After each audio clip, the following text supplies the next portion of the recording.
نوێنەرانی عەزیز کورتێک لە هەواڵ و زانیاریە گرنگەکانی ڕۆژتان پێشکەش دەکەین.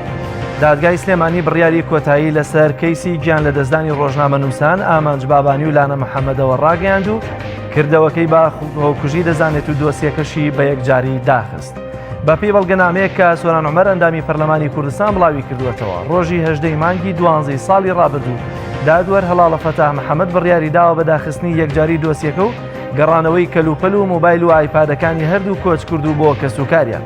لە پەڕاوی دۆسیەکەدا هاتووە بە سەرنجدان لە راپۆرتی توێکاری پزیشکی و راپۆرتەکانی نووسینگەی بەڵگە و چاوان و وەرگرتنی وتەی شایەتەکان و سیرکردنی گرتە ڤیددیۆیەکان دەردەکەوێت کەوا تۆمەتباری ئەم دۆسیە ئامانج محەممەد نووریە و تۆمەتبارە بە پێی مادەی 406 لە یاسای سزادانی عراقی، بەڵام بەهۆی ئەوەی ناوبراو خۆی کوشتووە دادوەر بڕیاری داوە بە داخستنی دۆسیەکە بە شێوەیەکی کۆتایی. خالید شوانی سەرۆکی وەفدەکەی هەرێم بۆ بەغدا ڕایگەیاند ئەنجامی سەردانەکەیان بۆ بەغدا بۆ چارەسەرکردنی کێشەی جووتیارانی کەرکووک و ناوچە دابڕێنراوەکان ئەرێنی بووە. خالید شوانی وەزیری هەرێم بۆ کاروباری پەیوەندیەکانی هەرێم و بەغدا ڕایگەیاند لە میانەی کۆبوونەوەکاندا هەموو بەڵگە یاساییەکانیان خستە ڕوو کە چۆن ستەم لە جووتیاران دەکرێت بە ناوی یاساوە. دەژڵێت جووتیاران دڵنیا دەکەینەوە دەرەنجامی کۆبوونەوەکان ئەرێنی بوون و چاوەڕێی هەنگاوە کرداریەکانن لە ڕۆژانی داهاتوودا بە مەبەستی چارەسەرکردنی کێشەی زەویە کشت و کاڵیەکانی کەرکووک و ناوچە دابڕێنراوەکان. وەفدێکی هەرێمی کوردستان لە بەغدا زنجیرەیەکی کۆبوونەوەی لەگەڵ سەرۆک کۆمار و سەرۆکی ئەنجومەنی باڵای دادوەری و وەزیری داد و چەند لایەنێکی دیکە ئەنجامدا. ماڵپەڕی بریکینگ دیڤینسی ئەمریکی ڕایگەیاندووە ئەمریکا 3 بنکەی سەربازی لە باکووری عراق دروست دەکات. ماڵپەڕەکە بڵاوی کردوێتەوە بە پێچەوانەی ڕاگەندراوەکانی دۆناڵد ترەمپ کە باز لە کشانەوەی هێزەکانی دەکات ئەمریکا سەرقاڵی دروستکردنی 3 بنکەی سەربازیە لە باکووری عراق و لە نزیک سنوورەکانی ئێران و ئەو بنکە سەربازیانەش وەک بنکەی هەمیشەیی دادەنرێت. دروستکردنی 3 بنکەی سەربازی ئەمریکی لە هەرێمی کوردستان پێچەوانەیە و بڕیاری ئەنجومەنی نوێنەرانی عراقا کە دەبێت هێزە بیانیەکان لە عراق بچنە دەرەوە. دەنگۆی دروستکردنی یەکێک لەو بنکە سەربازیانش لا پارێزگای هەڵەبجەیە کەوەش ترسی لای زۆرێک لە خەڵکی دروست کردووە.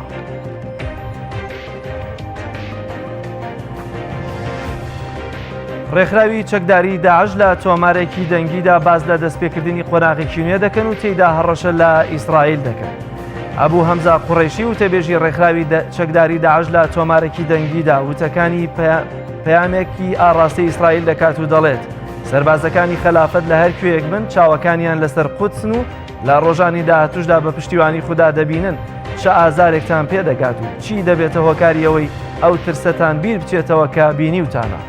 لە بەشێکی تۆمارە دەنگەکەدا وتەبێژەکەی داعشەوە دەخاتە ڕوو. ئەم قۆناغەنوێیە هانی برامجاهیدەکان لە هەموو پارێزگاکان و هانی مسلمانان لەسەر تاسەری جیهان دەدات کە شەڕ لە دژی جوولەکە ڕابگەیەن و ئەو شتانە بەدەست بێنن کاوان لە مسلمانان دزیویانە و ئەوەش بەدەست ناهێنرێتەوە مەگەر لە ڕێگەی شەڕ و ئەم پەرتوکەوە نەبێت کە ڕێنماییان دەکات. بڵاوبوونەوەی و تۆمارە هاوکاتە لەگەڵ بەشی دووەمی ڕێکەوتنی سەدەی تایبەت بە پرسی ئاشتی نێوان فەلەستین و ئیسرائیل کە شەوی ڕابردوو لەلایەن دۆناڵد ترەمپ و بنیامین نێتانیاهو ڕاگەیەنرا. لە واشنتۆنەوە دۆناڵد ترەمپ سەرۆکی ئەمریکا و بنیامین نێتانیاهو سەرۆکوەزیرانی ئیسرائیل پلانی ئاشتی ڕۆژهەڵاتی ناوەڕاستیان ڕاگەیاند. دۆناڵد ترەمپ لەبارەی نەخشە ڕێگای دارەکەی ئاماژەی بەوە کرد پرۆژەکە گرنگی زۆری بۆ بژانەوەی ئابووری فەلەستین و ناوچەکە داوە بۆ پێی ئاستی هەژاری فەلەستینیەکان لە ئاستێکی مەترسیداردایە بۆیە پێویستە ژیانی پێکەوەی هەڵبژێرن. ترەمپ ڕاشی گەیاند ئەگەر فەلەستین ژیانی ئاشتیانە هەڵبژێرێت بە قەبارەی 50 ملیار دۆلار وە بەرهێنانی تێدا دەکرێت و 1 ملیۆن دەرفەتی کار دەڕوخسێنێت. ترەمپ وتیشیە و ئەوە بڕیارێکی قورس بووە بۆ پێشکەشکردنی چارەسەرێک بۆ کێشەیەکی سەدان ساڵە، بەڵام ئەو بۆ ئەوە هەڵ نەبژێرداوە کە خۆی لە بڕیارە قورسەکان بدزێتەوە.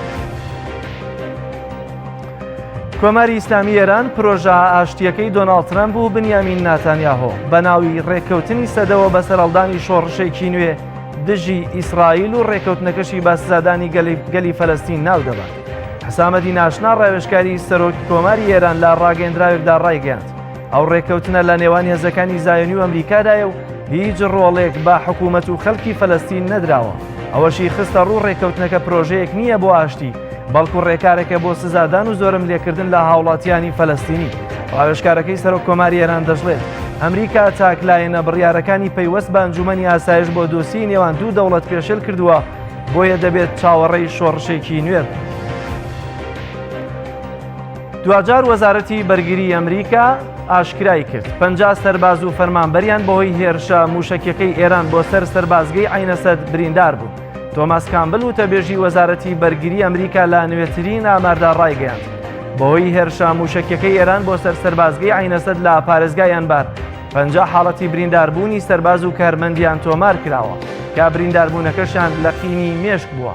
ئەو بەرپرسەی وەزارەتی بەرگریەوەشی خستە ڕوو 31 لە سەربازە بریندارەکانیان لە عێراق چارەسەر کراون و گەێنراونەتەوە سەرکارەکانیان.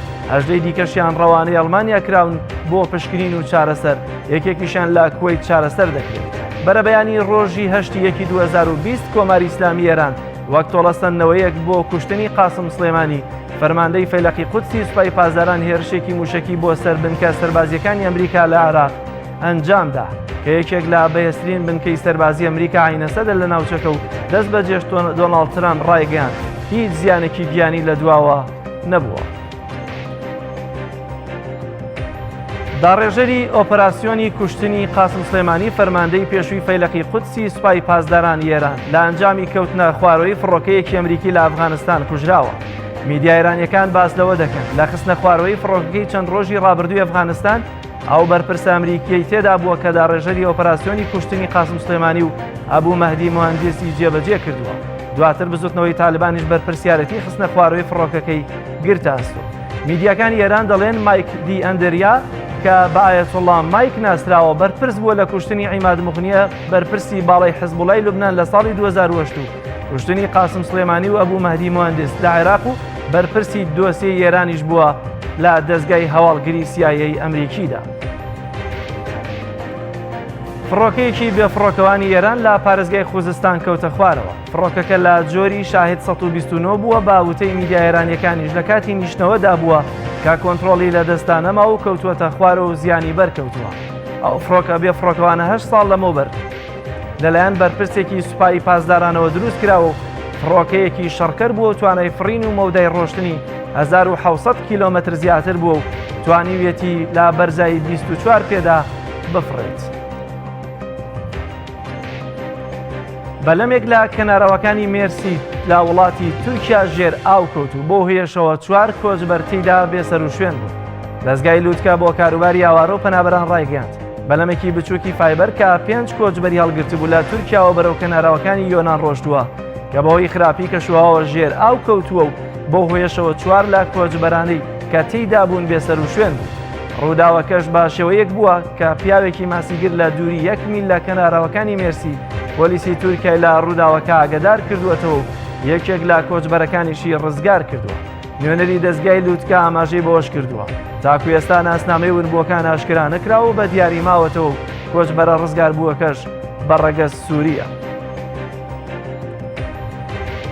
لە میانەی ڕاگەیاندنی زنجیرە مۆبایلەکانی گالاکسی S20دا پێشبینی دەکرێت هەر لە ڕێکەوتی 11 مانگی داهاتوودا کۆمپانیا کۆریەکە مۆبایلێکی چەماوەش ڕابگەێنێت. پێشبینی دەکرێت نرخی S20 بگاتە $1300 و هەروانەوەی دووەمی مۆبایلە چەماوەکەی سامسۆنگ بە ناوی گالاکسی Z فلیپ نرخی دەستپێکی بگاتە $1400 ئەمریکی. ڕکابەری مۆبایلە چەماوەکان لە ئێستادا لە نێوان سامسۆنگ و هواوی و لینۆڤۆدایە و سامسۆنگی کۆری ساڵی پێشووتوانی بەشێکی زۆری بازاڕیە مۆبایلانە داگیر بکات. بینەرانی عزیز کورتێک لە هەواڵ و زانیاری گرنگەکانی ڕۆژمان پێشکەشکردن دەگەڕێمەوە لای هاوکارم کاک بیاس.